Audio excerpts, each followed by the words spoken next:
ابو عطیہ رضی اللہ تعالیٰ عنہ کہتے ہیں کہ ایک مرتبہ میں اور مسروق حضرت عائشہ صدیقہ رضی اللہ تعالیٰ عنہ کی خدمت میں حاضر ہوئے اور ان سے عرض کیا کہ اے ام المومنین، نبی صلی اللہ علیہ وآلہ وسلم کے 2 صحابی ہیں، ان میں سے ایک صحابی افطار میں بھی جلدی کرتے ہیں اور نماز میں بھی، جبکہ دوسرے صحابی افطار میں بھی تاخیر کرتے ہیں اور نماز میں بھی۔ انہوں نے فرمایا کہ افطار اور نماز میں عجلت کون کرتے ہیں؟ ہم نے بتایا کہ حضرت عبداللہ بن مسعود رضی اللہ تعالی عنہ۔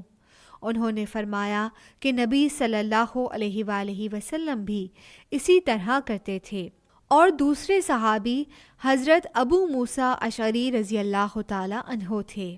مسند احمد، حدیث نمبر 23125۔